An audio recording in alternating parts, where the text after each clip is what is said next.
The morning sun hung low over the Atlantic, its pale gold light spilling across the Norfolk Naval Base. Rows of steel-gray buildings glistened under the coastal mist. And somewhere deep within that maze of discipline and duty, a quiet storm was about to walk through the door. Lieutenant Commander Rachel Vance adjusted her uniform as she stepped out of the black sedan that had brought her to the SEAL headquarters. Her boots clicked against the concrete, measured, calm, deliberate. Every motion was purposeful, every breath controlled. Years of field operations had taught her that silence was more powerful than any speech. The guards at the entrance barely looked up, yet there was a brief flicker of curiosity in their eyes. They had read the name on her clearance, but few believed what they saw. A female SEAL officer was still something whispered about in the halls of command, not seen in them. Inside, the command building buzzed with its usual rhythm, phones ringing, officers moving briskly, screens flashing satellite feeds. Rachel followed the long corridor toward the main briefing room. As she walked, the few men passing by slowed, staring without meaning to. Her posture wasn't arrogance. It was authority carved from experience. Her medals spoke quietly, but unmistakably. She'd earned them. Every single one. When she reached the door, marked Command Briefing Room Restricted Access, she paused, drew a steady breath, and entered. The room was filled with about 20 of the Navy's toughest decorated SEAL team leaders, tactical analysts, and the base's commanding officer, Admiral Kurt Jensen. The man himself sat at the far end of the table, his white uniform crisp, his posture that of someone who had seen too much war to be impressed easily. As Rachel walked in, conversation slowed. Not stopped, just slowed, as though everyone wanted to finish their sentence, but couldn't quite look away. She made her way to the front row and saluted. Lieutenant Commander Rachel Vance, reporting as ordered, sir. Admiral Jensen returned the salute, his eyes sharp, curious, and just a little skeptical. At ease, Commander, he said. Welcome to Norfolk. I assume you had a smooth flight? Yes, sir. Smooth as one can hope for on a military transport, Rachel replied evenly. A faint smile ghosted across the Admiral's face. He leaned back, studying her. Around the table, a few younger officers exchanged amused glances, as if waiting for the show to begin. Everyone had heard rumors about the woman they called the exception, the one who passed SEAL qualification when most men didn't make it halfway. Well, Commander, Jensen said finally, breaking the tension. Since this is your first day at this command, I think introductions are in order. His tone had a faint edge of humor, the kind that often followed before a test. Why don't you tell us a bit about yourself? And while you're at it, he paused, smirking. What's your call sign? I hear everyone in your unit had one. A ripple of chuckles circled the room. It wasn't cruel, more of a shared masculine amusement. The question was a trap, disguised as small talk. He wanted to see if she would flinch, hesitate, or try too hard to sound tough.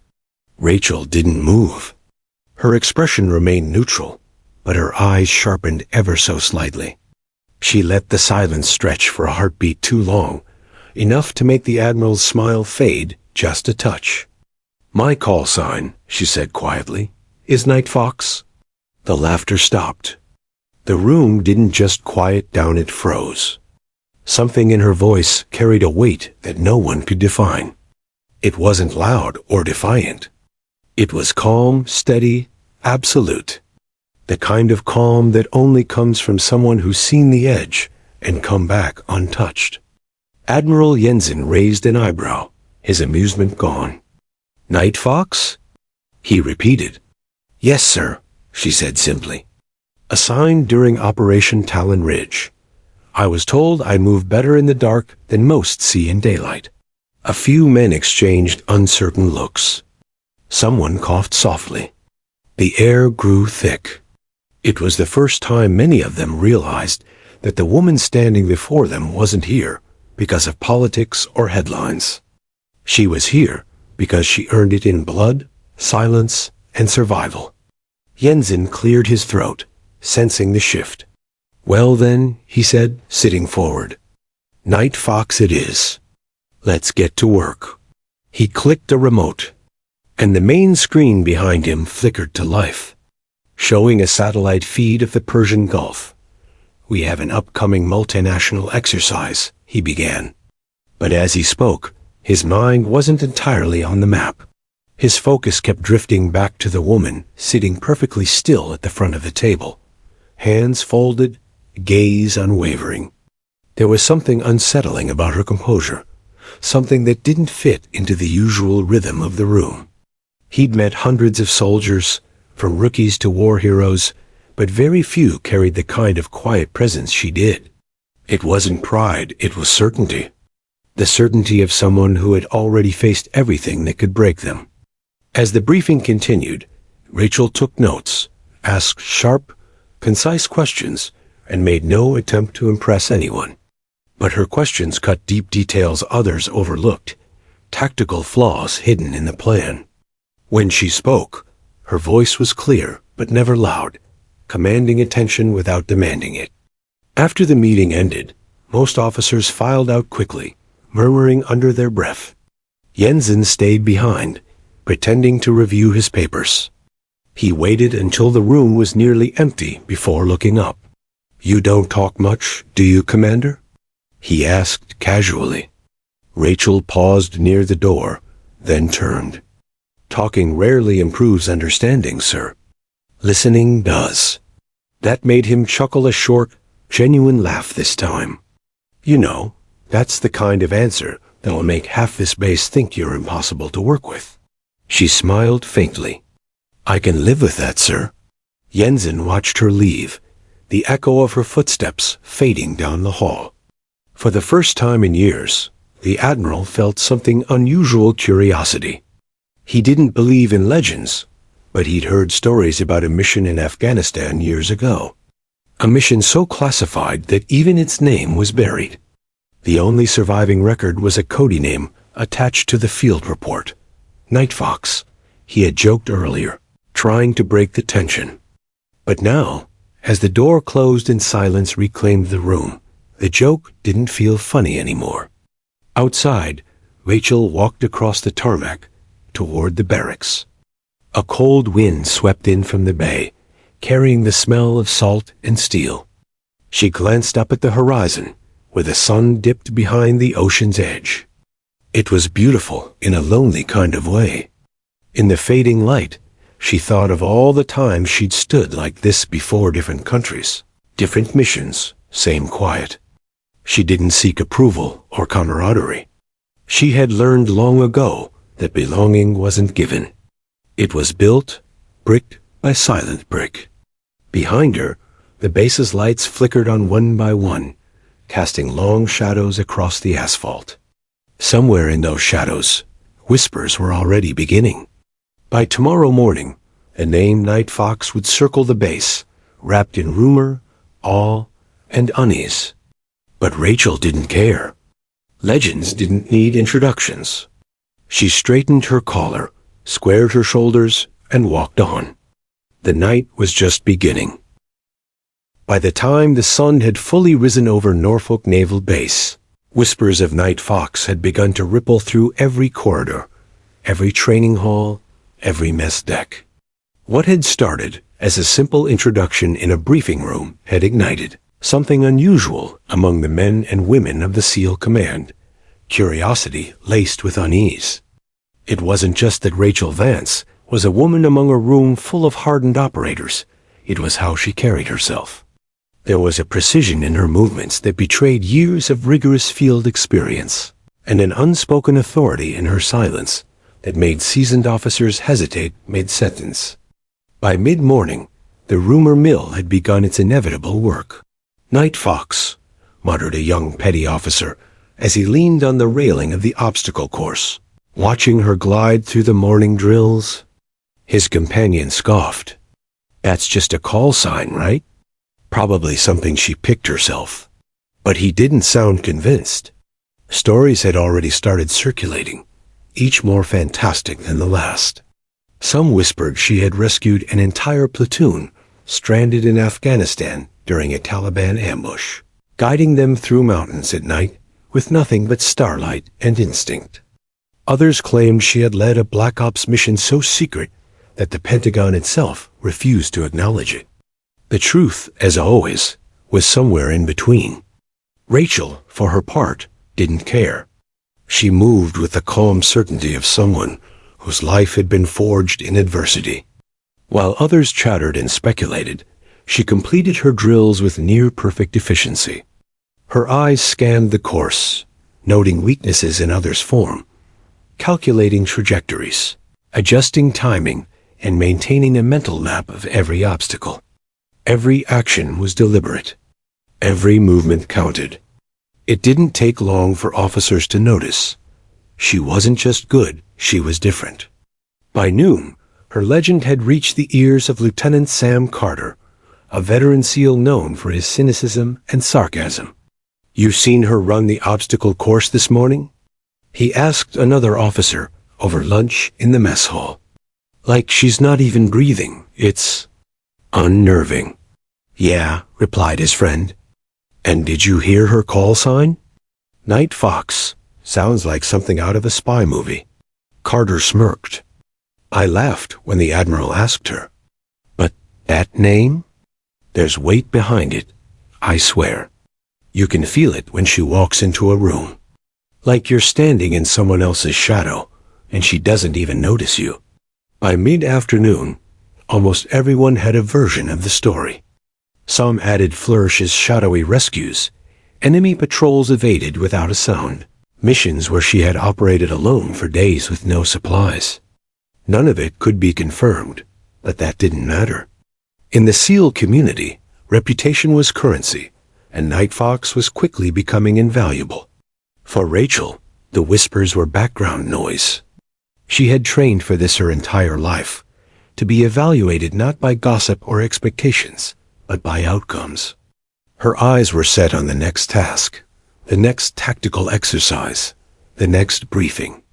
Every operation required focus, and rumors, even flattering ones, were distractions. Still, she couldn't ignore the subtle shifts.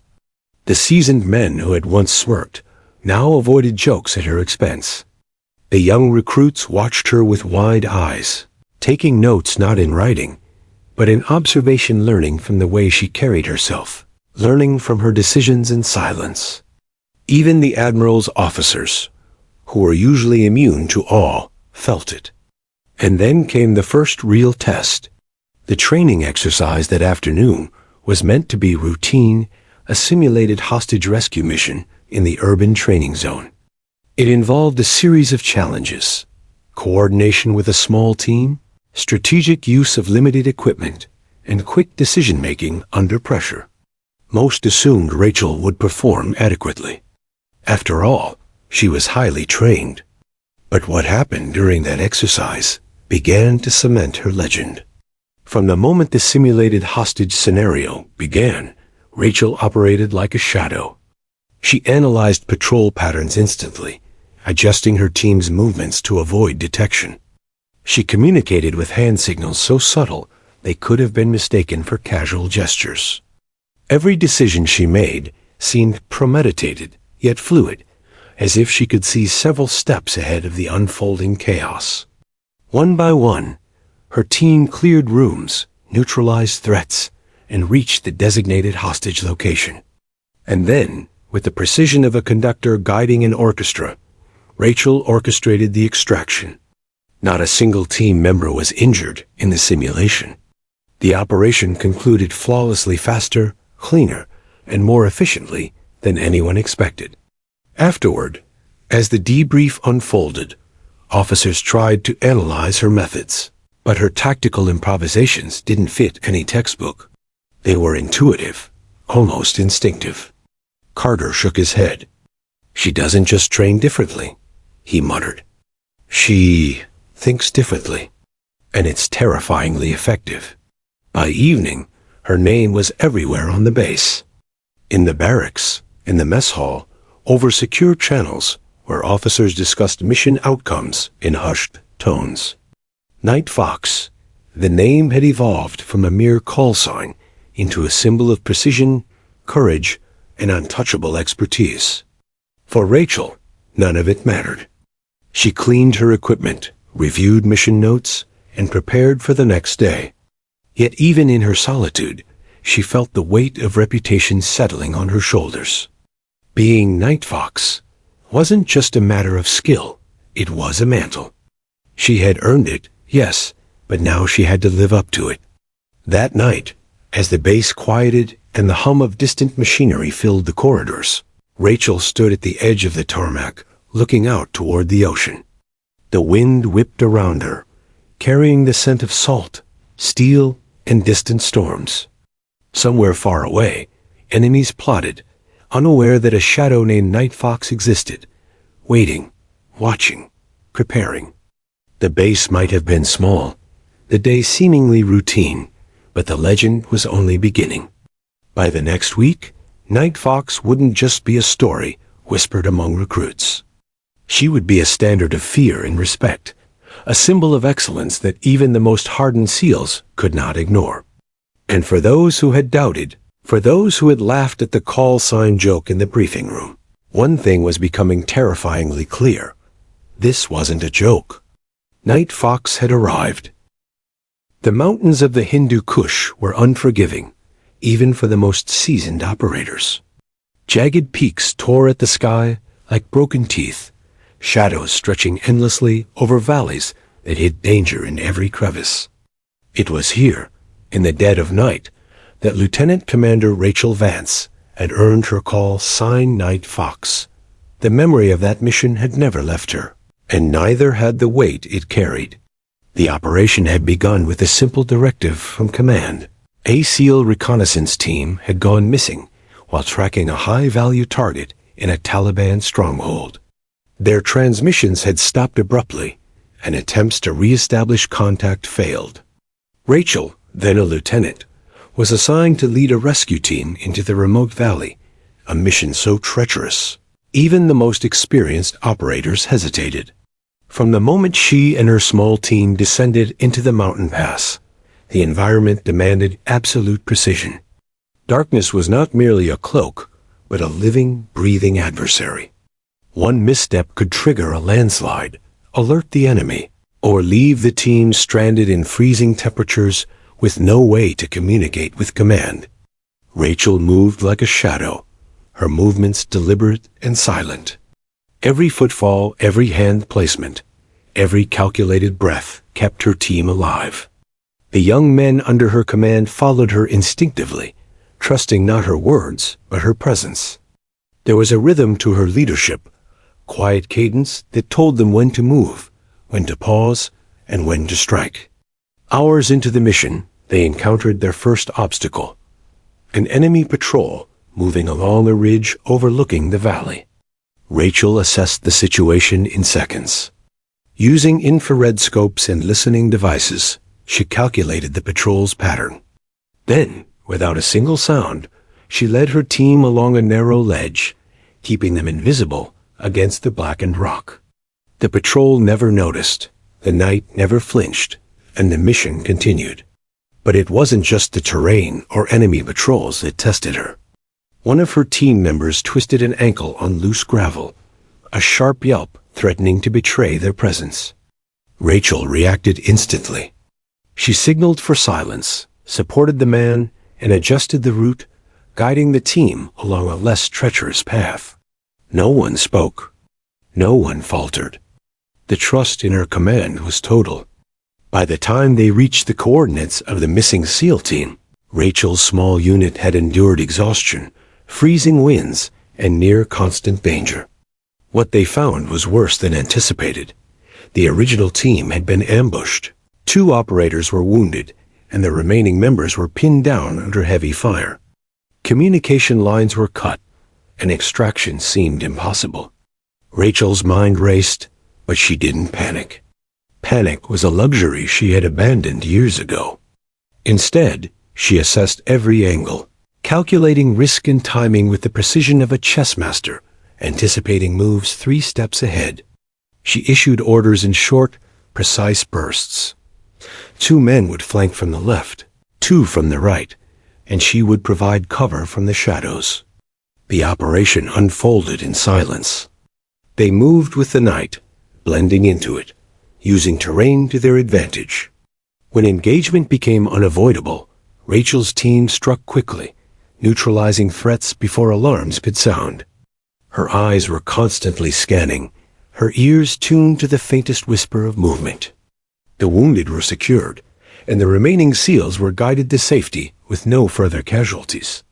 By dawn, the valley lay quiet once more. Rachel's team had accomplished what seemed impossible: rescuing the missing operators, neutralizing enemy resistance, and returning with all personnel alive. The operation was classified, a feat unspoken outside of a handful of high-ranking officers. But one detail was recorded in the mission logs, a note that would follow her forever. Commander Vance moved like a fox in the night, silent, unseen, unstoppable.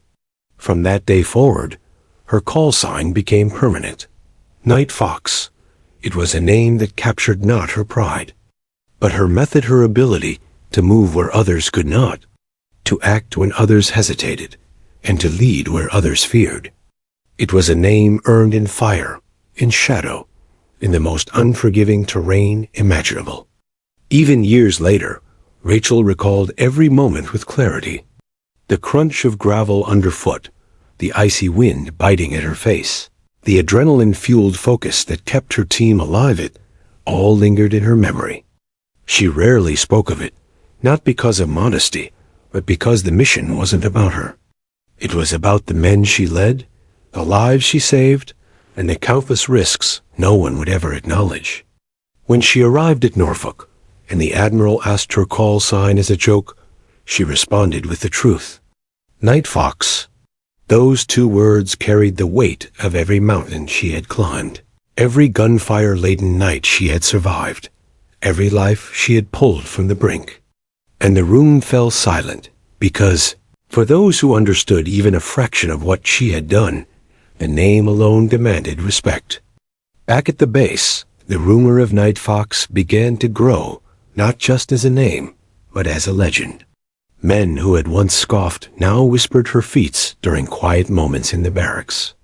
Even veterans who had served multiple tours found themselves hesitant to challenge her in training or debate her methods.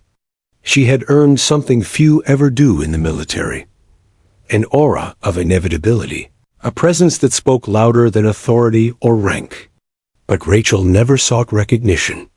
Every mission, every operation, every calculated decision in the field was about one thing: survival and success. The call sign was a marker, a reminder of the night she became more than a soldier. It was when she became a force others could not ignore. By nightfall at Norfolk, as she methodically unpacked her gear and reviewed the next day's schedule, she allowed herself a rare moment of reflection. The mountains of Afghanistan were thousands of miles away, yet she could still feel the cold air biting at her fingers, hear the faint echo of distant gunfire, and remember the weight of responsibility pressing down on her shoulders. It was a reminder that, no matter how far she traveled or how much recognition she gained, the lessons of the past never left her. Night Fox was no longer just a mission designation or a nickname. It was her identity. It was both a shield and a warning, a silent command that those who followed her would learn to trust, and those who doubted would learn to respect. And so, as the base lights flickered on against the darkening horizon, Rachel Vance stood quietly in her room, preparing for the challenges ahead. The world might see her as a lieutenant commander, a highly trained SEAL, a woman in a man's role. But she knew the truth. She was Night Fox, and night or day, mission or rumor, she moved like no one else calculated, patient, unstoppable. The legend was only beginning, and Rachel's shadow would stretch far beyond the walls of Norfolk. The Norfolk SEAL Training Complex was alive with controlled chaos. The urban warfare simulation zone sprawled over several acres, complete with crumbling facades, narrow alleyways, and multi-story structures. Smoke machines hissed, sirens wailed intermittently, and instructors observed from elevated platforms, taking notes on every movement. It was the kind of environment that separated the instinctual from the unprepared, the meticulous from the reckless. And today, it was Lieutenant Commander Rachel Vance's proving ground. Admiral Kurt Jensen had watched her from the sidelines all morning, skeptical despite the whispers of Night Fox. Her reputation had reached his ears, but his experience told him not to trust legend over reality. He had seen overconfidence destroy even the most promising operators. Today, he intended to test her, to challenge the myth. "Commander Vance," he said, stepping onto the observation platform, "your task is to lead your unit against a fully staffed, elite SEAL team. Standard urban operations rules apply. Extract the hostages and neutralize all threats." Simple enough? Rachel's eyes scanned the zone. Buildings, blind spots, tactical choke points, all of it catalogued in an instant. She said nothing, simply nodding once, concise and deliberate. "Understood, sir." Initiating plan. Her team assembled quickly, 6 operators in total, each handpicked for agility, adaptability, and trust. They were smaller in number than the opposing unit, a deliberate imbalance, part of the Admiral's test. Most would falter under such pressure, relying on brute force instead of precision. Rachel had no intention of doing that. The simulation began. As soon as the alarm blared, her team moved as one, flowing through the streets like a shadow. Rachel positioned herself strategically, not at the front, but slightly offset, observing, calculating. Enemy movements were monitored through drones and cameras, but she didn't rely solely on technology. Her intuition, honed through years of combat, told her where the opposition would make mistakes, and she exploited them with quiet precision. First, the flanking maneuver. 2 of her operators ascended a partially collapsed staircase to gain high ground, while another pair positioned themselves in the alleyways. Rachel advanced with 2 others, keeping low, silent, and deliberate. Every step was calculated, every breath measured. Minutes passed like hours. Then, chaos erupted, but controlled chaos. The opposing team made the first move, rushing down a narrow corridor, expecting to catch Rachel's unit off guard. Instead, her operators executed synchronized strikes, neutralizing the first wave silently, without triggering alarms. The opposing team hesitated. Confusion spread like wildfire. Rachel seized the moment. Using hand signals, she guided her unit to bypass the enemy's fallback positions. Doors were breached only when necessary. Lines of fire were controlled. Her voice, calm and measured, cut through the tension. "Cover left. Move right, now." No one questioned her. No one faltered. Every command was executed perfectly. The simulation intensified. Smoke choked the streets, alarms screeched, and opposing operators regrouped, attempting a counterattack. Rachel anticipated their movements, predicting patterns, exploiting blind spots. It wasn't brute strength, it was intellect, strategy, and timing. The smaller her team seemed, the more formidable they became.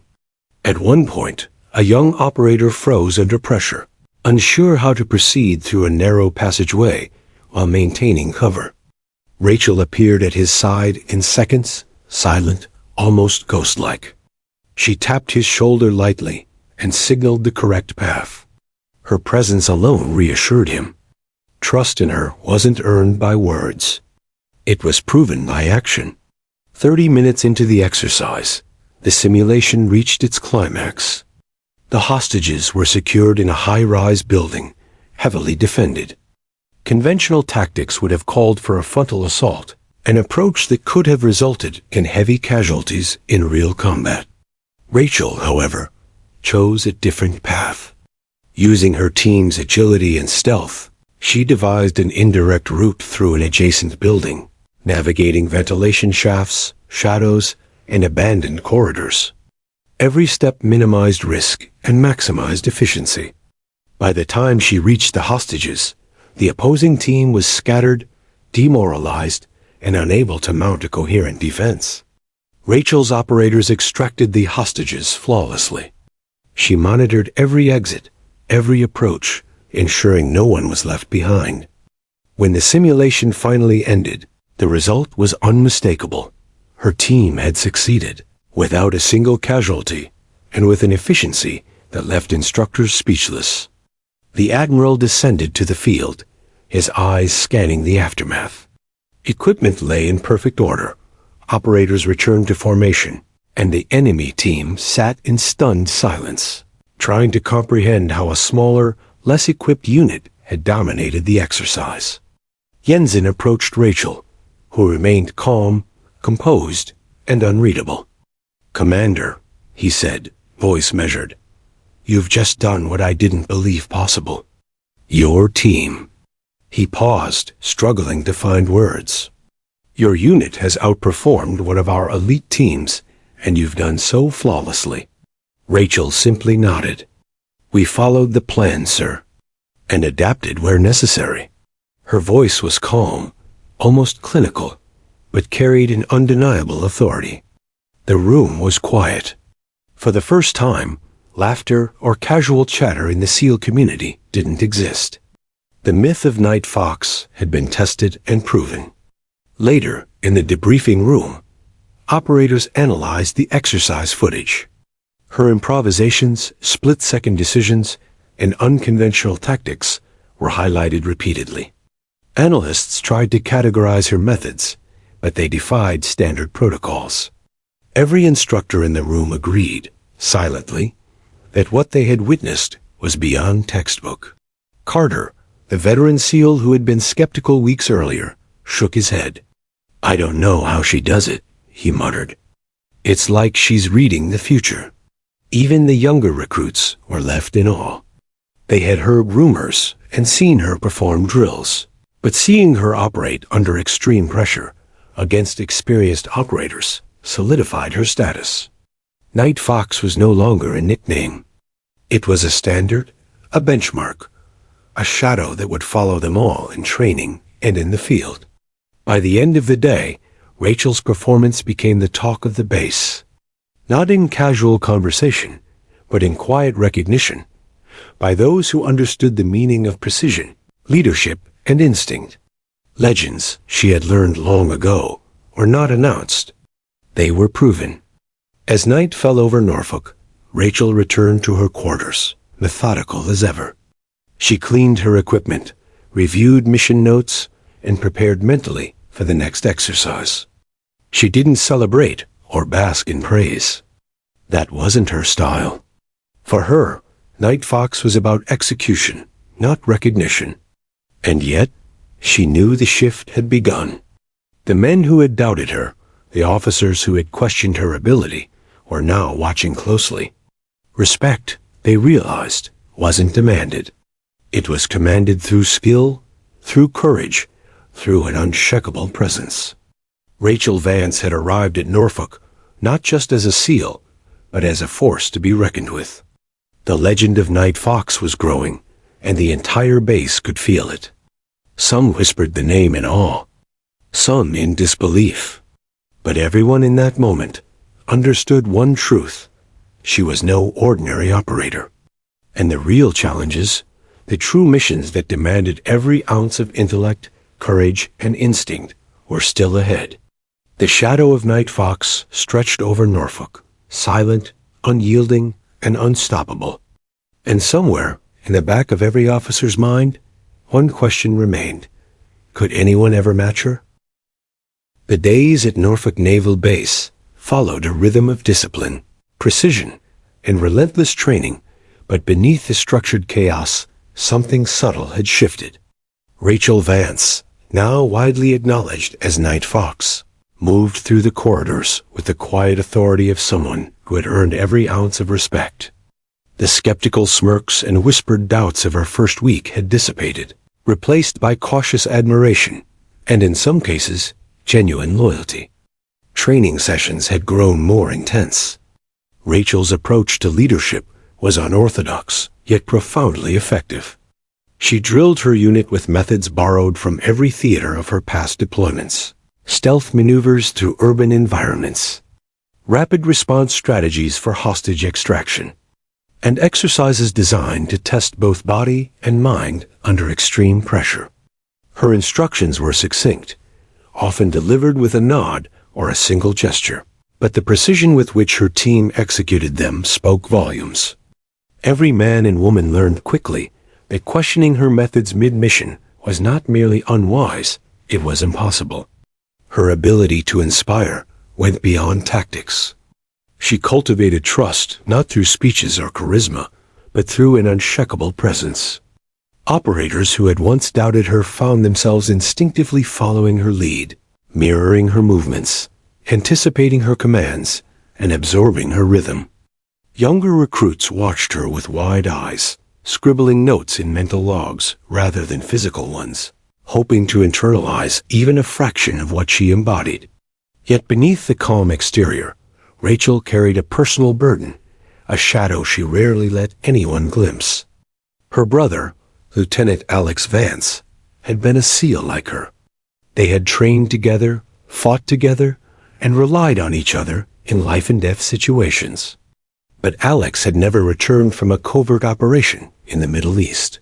The official reports were sparse, the details classified, leaving Rachel with only fragments of memory and a deep, persistent ache. Her grief was private, silent, and controlled. She refused to let it interfere with her leadership, but it informed her every decision. Every risk she took was calculated, not only for mission success, but to ensure no one under her command would experience the loss she had endured. For her, every young operator in Norfolk was, in some sense, a younger version of her brother, and that made responsibility more personal than anyone could imagine. One evening, after an especially grueling urban warfare drill, Rachel gathered her team in the dimly lit training room. The room smelled of gunpowder residue and sweat, the air thick with the tension of a day that had pushed everyone to their limits. She didn't speak of tactics or praise their performance. Instead, she observed quietly as her team checked and cleaned their equipment, silently noting both their discipline and exhaustion. It was then that Lieutenant Sam Carter, the veteran SEAL who had initially doubted her, approached. "Commander," he said, voice low, careful, "you don't have to do everything alone. We follow you because we trust you, but if you need to talk..." He trailed off, unsure how to articulate the words. Rachel looked at him, and for the briefest moment, her eyes softened. "I know," she said simply, "but trust and discipline don't wait for conversations. They're earned in the field, not in words." Carter nodded, understanding. That was Rachel, always focused, always disciplined, always leading by example. Yet beneath the surface, he could sense the weight she carried, the quiet grief that drove her relentless pursuit of excellence. Over the following weeks, the bond between Rachel and her team deepened. They began to anticipate her strategies before she even articulated them, a silent communication built on countless hours of shared exercises, observation, and trust. She taught them that leadership was not about being feared or adored, was about guiding, protecting, and inspiring those who depended on you. In this crucible, the men and women under her command became more than operators. They became a unit forged in shadow and precision, a team that could face impossible odds and emerge intact.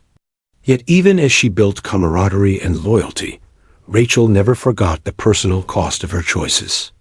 Late at night, after the base had quieted, she would sit in her quarters, reviewing mission footage, checking maps, and preparing for the next operation. In those moments, memories of Alex haunted her, the laugh they shared after a successful training run, the arguments over tactical decisions, the silent nods of understanding before a mission began. Each memory was a reminder of the stakes, of the lives lost, and of why she could never afford to falter. One particularly cold evening, Admiral Jensen entered her quarters unannounced.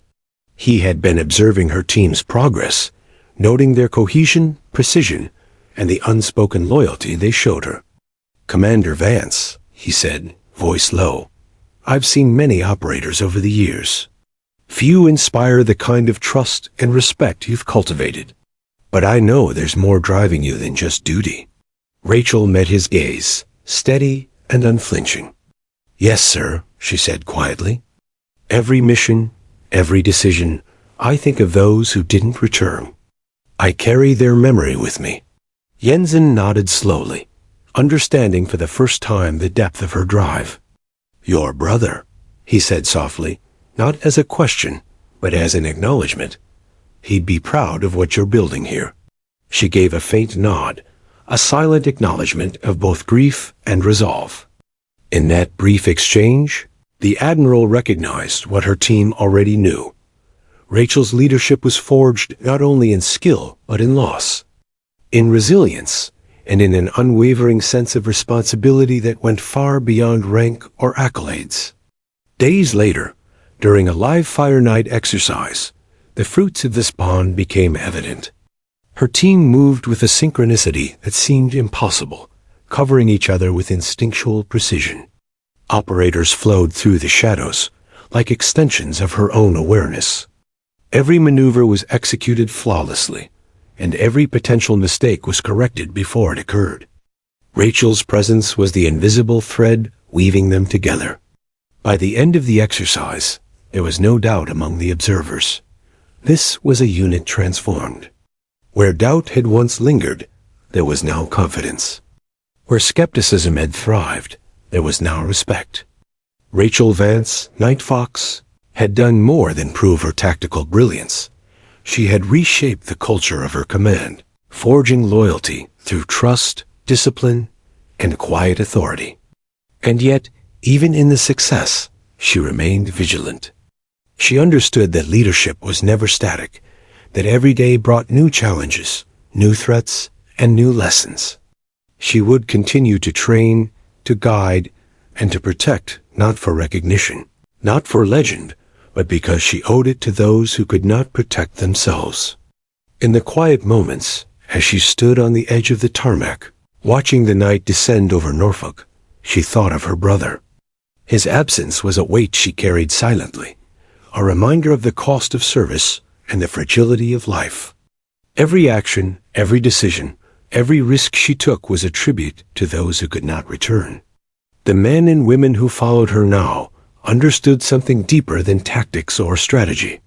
They understood that leadership was about sacrifice, about resilience, and about the quiet, unwavering commitment to those who depended on you. And in the shadow of Night Fox, they had found not only a commander, but a symbol of everything they aspired to be. Rachel's legend was no longer a rumor whispered in corridors. It was lived every day, in the sweat, the discipline, and the unspoken bond of a team forged in trust, fear, and respect. And somewhere, deep in the folds of her mind, she knew that this was only the beginning. The legacy of Night Fox would continue to grow not through stories, not through accolades, but through the actions of those she led, the lives she touched, and the silent, unwavering presence that demanded respect, loyalty, and awe. The night sky over the Atlantic was heavy with clouds, churning with the promise of a storm. Waves crashed against the hull of the USS Valor, the ship cutting through the darkness with mechanical precision. Below deck, Lieutenant Commander Rachel Vance reviewed satellite images, mission plans, and encrypted communications. The intel had come in just hours earlier. A terrorist cell, heavily armed and coordinated, was moving toward U.S. territorial waters with a plan that could devastate coastal cities if left unchecked. This was the real test. Not a training exercise, not a controlled drill. Lives hung in the balance, and failure was unacceptable. The code name, Operation Red Tide. Rachel's team had gathered quickly operators she had trained personally over months, each one handpicked for skill, agility, and trust. There was no time for hesitation. The storm outside mirrored the chaos they were about to enter, but inside the control room, Rachel exuded calm. Her eyes scanned every map, every line of intel, calculating trajectories and probabilities with relentless focus. "Night Fox," said Lieutenant Carter, glancing at her from across the table. "The storm's going to disrupt comms. Radar showing heavy interference along their route." Rachel nodded, voice low and steady. "We've trained for this. Interference is just another obstacle. Focus on position, formation, and timing. We move on my signal." The team assembled on the deck, donning wet weather gear and tactical harnesses. The wind howled like a living entity, battering them with salt spray and icy gusts. Operators moved silently, instinctually, as if the storm were a part of the mission, not a hindrance. Rachel's presence was a silent command, her calm authority cutting through the chaos. Once aboard the fast-boarding craft, the operation began. The target vessel, a heavily armed cargo ship converted for illicit operations, loomed through the fog. Rachel's team approached from multiple angles, using the storm as cover. Waves rose like walls, each crest threatening to capsize the small craft. Yet she guided her team with precision, every instruction concise and unwavering. The first engagement occurred before they even reached the ship. Armed guards patrolled the deck, unaware of the shadow moving against them. Rachel signaled, and her team executed a silent takedown, using knives and close-quarters maneuvers perfected over countless drills. Not a single shot was fired, yet the ship fell into partial control. Lightning split the sky, illuminating the chaos for a fleeting second. In that instant, Rachel assessed every position, adjusted the team's formation, and made a critical decision. The storm would be both cover and weapon. Using the waves and wind, she orchestrated a sequence that allowed her operators to board simultaneously from multiple angles, disorienting the enemy. Once inside, the vessel's layout became a deadly maze. Narrow corridors, tight stairwells, and hostile operators demanded every ounce of her tactical expertise. Rachel moved with the precision of a predator, anticipating enemy movement before it happened. Every operator followed her rhythm, covering angles, clearing rooms, and securing critical points. Halfway through the mission, they discovered a hidden cache of explosives. The terrorist cell intended to detonate them in a nearby harbor, an event that could have claimed thousands of lives. Rachel's mind raced, but remained controlled. She delegated 2 operators to secure the explosives, while she led the team deeper into the vessel to neutralize remaining threats. Every action was deliberate. Every second counted. Suddenly, an alarm blared. One operator had been spotted during a brief misstep. Rachel reacted instantly. "Suppress and flank," she commanded, voice calm yet absolute. The team executed flawlessly, neutralizing the immediate threat while maintaining control of the vessel. The storm outside drowned out gunfire, but Rachel's operators moved like shadows, efficient and unstoppable. Minutes later, the final resistance was eliminated. Every hostile operator was captured or incapacitated, and the explosives were secured. Rachel gathered her team in the central control room, checking for injuries and ensuring accountability. Not a single casualty had occurred on her side. The Admiral's voice crackled over the comms, tense and astonished. "Commander Vance." "Report." "Mission accomplished," Rachel replied, voice steady. "All hostiles contained. Explosives secured. Team intact." The silence that followed was telling. Not even the storm could mask the weight of what had just occurred. Jensen understood instantly. Night Fox had executed a high-risk mission under extreme environmental conditions and emerged with flawless precision. Back on the USS Valor, Rachel oversaw the debriefing.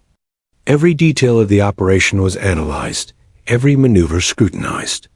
Analysts marveled at her use of the storm, her timing, and the coordination of her team. Her decisions defied conventional tactics, yet proved incredibly effective. For once, there was no doubt, no argument, no debate. She had led her operators to victory against impossible odds. In the aftermath, Rachel walked the deck alone, the wind whipping around her like a living force.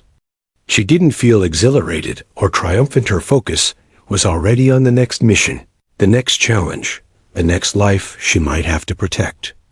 And yet, in that fleeting moment, she allowed herself to acknowledge the gravity of what had just been achieved. The lives saved, the devastation prevented, the operation executed flawlessly, all bore the imprint of her leadership, her strategy, and her unwavering resolve. Somewhere, in the quiet corners of the ship, her operators whispered the name again. Night Fox. It had become more than a call sign. It was a symbol of precision, authority, and unwavering competence under pressure. Rachel returned to her quarters later that night, drenched from the storm, exhausted yet methodical. She cleaned her equipment, reviewed footage, and made mental notes for improvement. She never celebrated, never sought recognition. For her, success was measured by results, not praise. And Operation Red Tide had been a success of the highest order. The storm raged on outside, but inside the walls of the USS Valor, a new chapter of her legend had been written. Night Fox was no longer just a call sign, a whispered rumor, or a training legend. She had proven herself in a live operation, where every second, every decision, and every movement could have meant disaster. And as Rachel gazed out at the dark, turbulent ocean, she knew that this was only the beginning.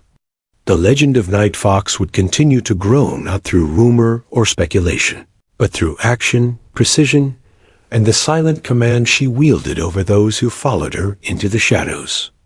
The Atlantic roared beneath her, a vast, untamed force, yet she felt at home. Night Fox was a predator in the dark, and the world would learn that her presence, calm and deliberate, could turn even chaos into order. The aftermath of Operation Red Tide left the Norfolk Naval Base buzzing with a mixture of awe, respect, and quiet disbelief. Rachel Vance, known across the base now as Night Fox, walked the corridors with a silent authority that demanded attention without effort. The story of her flawless execution under extreme conditions had spread quickly, not as rumor this time, but as verified fact. Every operator, instructor, and analyst who had witnessed the operation understood that something exceptional had occurred. Admiral Kirk Jensen convened a debriefing at the base's command hall, a room that had previously been filled with speculation and doubt, but now pulsed with anticipation. Officers filed in, some cautious, some genuinely curious. Carter, the veteran SEAL who had first doubted her, exchanged a glance with another officer, both unable to hide their renewed respect. Even those who had never met Rachel felt the weight of the operation's success. Rachel entered the room with her usual calm composure, her team following silently. She carried no fanfare, no display of pride, only the quiet confidence of someone whose results spoke louder than words. The Admiral stood at the head of the room, his white uniform crisp despite the long day, eyes fixed on the woman who had rewritten every expectation of her peers. "Commander Vance," he began, voice steady but tinged with awe. Operation Red Tide was executed flawlessly. The intel, the coordination, the extraction, every component was performed with precision that defies standard protocol. I have seen many missions in my career, but few, if any, compare to what we witnessed tonight. Rachel nodded, her face neutral, voice calm. "Thank you, sir." The team executed according to plan and adapted where necessary. All objectives were secured, and no personnel were lost. Jensen's gaze swept across the room. "What you did out there, under extreme environmental conditions, against an armed and coordinated threat, has earned the admiration of this command and the entire SEAL community. Night Fox is no longer a call sign. It is a symbol of excellence, leadership, and unflinching precision. The room was silent, the weight of his words sinking in. Operators exchanged glances, some leaning back in their chairs, absorbing the truth of what had just been said. In those moments, admiration transcended professional respect. For many, it became personal. They understood that Rachel Vance was not just a leader, but a standard-bearer, the benchmark of what SEAL excellence could achieve. After the official debrief, officers and analysts lingered, asking questions about her decisions, tactics, and strategy. Rachel answered succinctly, providing clarity without embellishment. Every explanation, every insight, demonstrated not just skill, but a depth of understanding few had ever encountered. She spoke not to impress, but to inform, to guide, to ensure that her team and the command could replicate success in future operations. Later, in the quiet of her quarters, Rachel allowed herself a moment of reflection.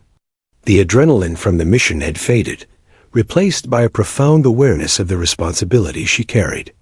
Lives had been saved, disaster had been averted, and the mission had been executed flawlessly, but the weight of leadership was never absent. Every decision, every risk, and every command bore consequences, and she had learned long ago that even perfection was a fragile achievement. Lieutenant Carter arrived unannounced, leaning against the doorframe. "You know," he said, voice low and thoughtful, "I've been around a long time. I've seen a lot of operators. But what you did tonight, Night Fox, it's beyond anything I've ever witnessed." Rachel regarded him quietly. "We followed the plan and adapted as necessary," she replied. "That's all any operator can do." Carter shook his head, smiling faintly. "No, it's more than that. You commanded the storm, moved your team like extensions of yourself, and executed flawlessly. That's rare. That's legendary." A faint smile crossed Rachel's face, subtle and almost imperceptible. Legends aren't built in a day. They're forged through discipline, experience, and resilience. Outside, the storm that had raged during the mission had subsided, leaving the Atlantic calm under a moonlit sky. Rachel stepped onto the deck, the cool night air rushing against her face. The ocean's expanse mirrored the vastness of responsibility she carried. The operation had proven her skill, but it had also reminded her that the world was full of unpredictable forces storms, enemies, and decisions that could never be anticipated completely. The following morning, the base held a formal recognition ceremony. Officers, operators, and support personnel gathered to honor the success of Operation Red Tide. Jensen presented a citation recognizing Rachel's leadership, tactical brilliance, and courage under fire. Cameras captured the moment, not for fame, but for the record proof of excellence in action. Rachel accepted the citation with quiet composure, her focus unwavering. As she looked around the room, she saw the respect in the eyes of her peers, the trust in her team, and the acknowledgement of the legacy she was beginning to establish. This was not for herself, she reminded silently. It was for every operator who relied on her, every life she protected, and every mission yet to come. After the ceremony, her team gathered.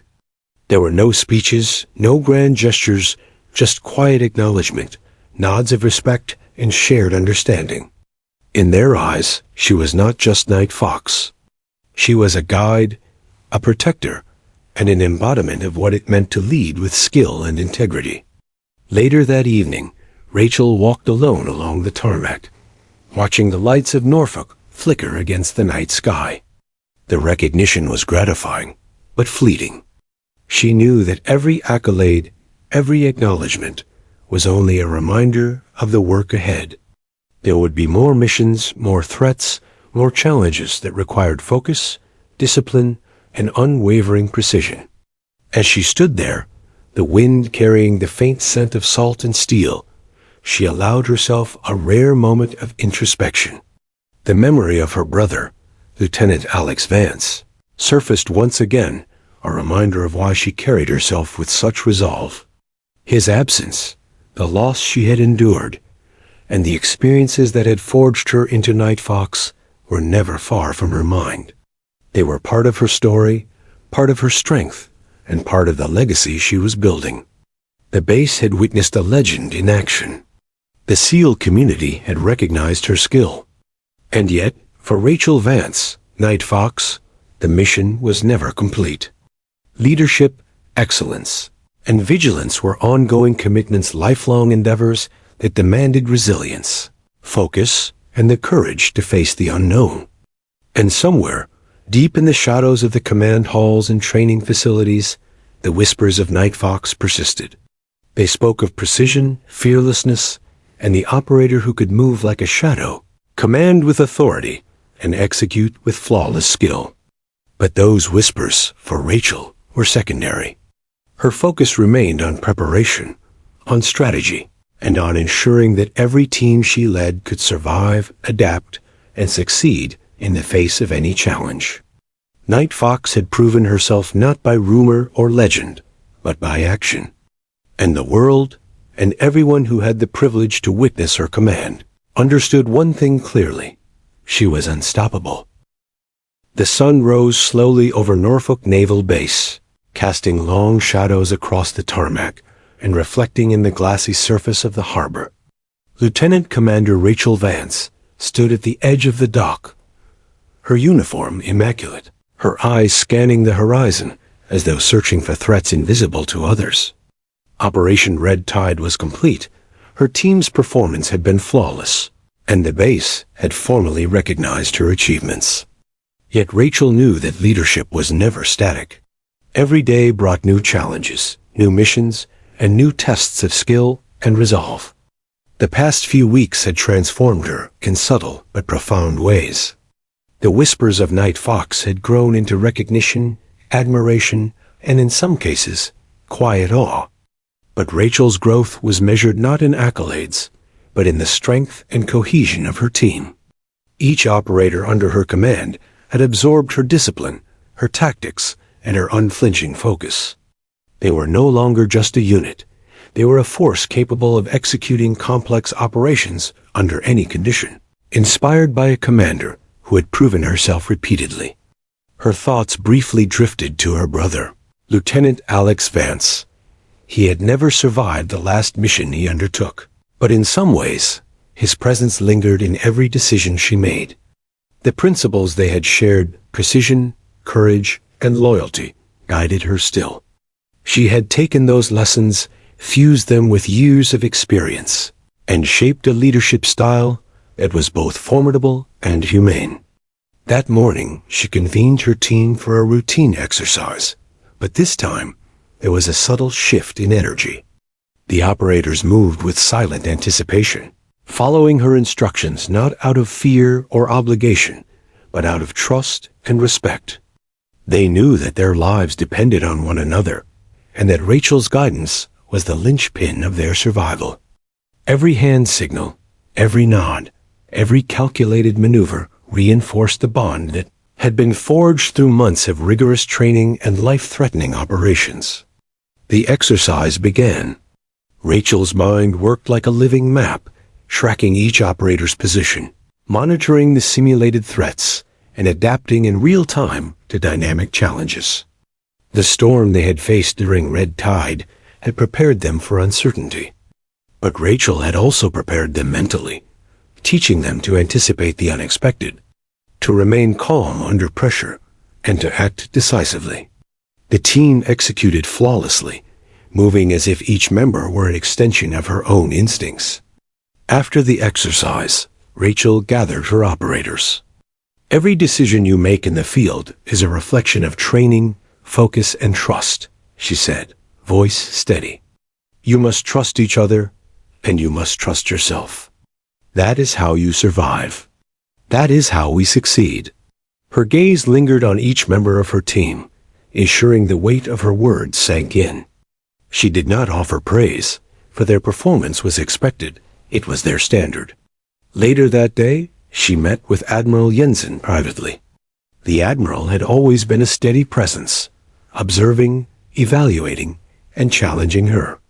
He now stood with genuine respect, a rare smile breaking the usual formality. "Commander Vance," he began, "you've achieved something rare. You've not only proven yourself in extreme operations, but have built a team capable of executing at a level I have seldom seen. Night Fox is no longer a call sign. It's a standard, a symbol, and a legacy in the making." Rachel nodded, understanding the weight of his words. "Thank you, sir. I will continue to ensure the team's prepared for anything." Jensen placed a hand briefly on her shoulder. "You're building something bigger than any single operation. You're shaping the future of leadership in the SEAL community. Never underestimate the impact of what you're doing." That evening, as Rachel walked along the harbor, the wind carrying the faint scent of salt and diesel, she reflected on the journey that had brought her here. From the mountains of Afghanistan, where the call sign Night Fox had been earned, to the stormy Atlantic during Operation Red Tide, every experience had shaped her into a leader capable of commanding respect without demanding it. Her legacy was not written in accolades or headlines, but in lives saved, missions accomplished, and a team that would follow her into the shadows and beyond.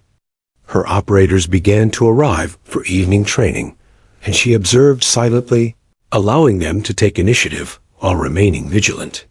She understood that leadership was not about controlling every action, but about cultivating confidence, competence, and courage. Every operator who trained under her carried a part of her standard with them, ensuring that the ethos of Night Fox would extend far beyond her direct command. As night fell, Rachel found a quiet spot on the deck, staring at the stars reflected on the calm surface of the water. In those moments, the past and present converged, the memory of her brother, the adrenaline of the missions, the whispers of admiration, and the weight of responsibility. She realized that the legend she had become was not an end, but a living, evolving journey. Each decision, each training session, and each operation was a continuation of that journey, shaping both herself and the SEAL community she had vowed to protect. Her team joined her briefly, standing in formation under the moonlight. No words were needed. Their presence was a testament to trust, discipline, and shared experience. They had survived storms, adversaries, and impossible missions together. They had learned what it meant to follow Night Fox. Rachel allowed herself a rare smile, not of pride, but of quiet acknowledgement. She had earned this respect, not through titles, medals, or recognition, but through unwavering action, meticulous planning, and the courage to move when others hesitated. She had become the embodiment of precision, leadership, and instinct, the true Night Fox. The following weeks saw her team deploy on smaller-scale operations, each one testing their skills and reinforcing their cohesion. Rachel's presence remained the linchpin, but the operators had internalized her methods, anticipating her commands and thinking independently within the framework she had established. Night Fox was no longer just one person. It was a philosophy, a standard, a living legacy that would continue long after any single mission ended. On the final evening of her rotation, Rachel stood once more at the edge of the tarmac, watching the sun dip below the horizon. She understood that the world would continue to challenge her, her team, and the SEAL community. Threats would evolve, storms would rise, and missions would become more complex. But Night Fox had proven that with focus, discipline, and trust, even the impossible could be achieved. And as the last light of the sun faded, the whispers began again, not rumors, not hearsay, but acknowledgement. Night Fox, a call sign, born in fire, honed in storm, and now cemented in legend. A symbol of courage, precision, and leadership. A legacy that would endure far beyond Norfolk, far beyond Operation Red Tide, and far beyond the shadowy nights where she had first earned her name. Rachel Vance turned away from the water, her gaze firm and unwavering. She did not need to speak her legend aloud. It existed in her actions, her team, and the unwavering standard she had set. Night Fox would always be watching, always leading, and always commanding respect. The world would learn eventually that shadows could be deadly, and that sometimes the quietest presence carried the most power. Night Fox was real. Night Fox was unstoppable. Night Fox was legacy.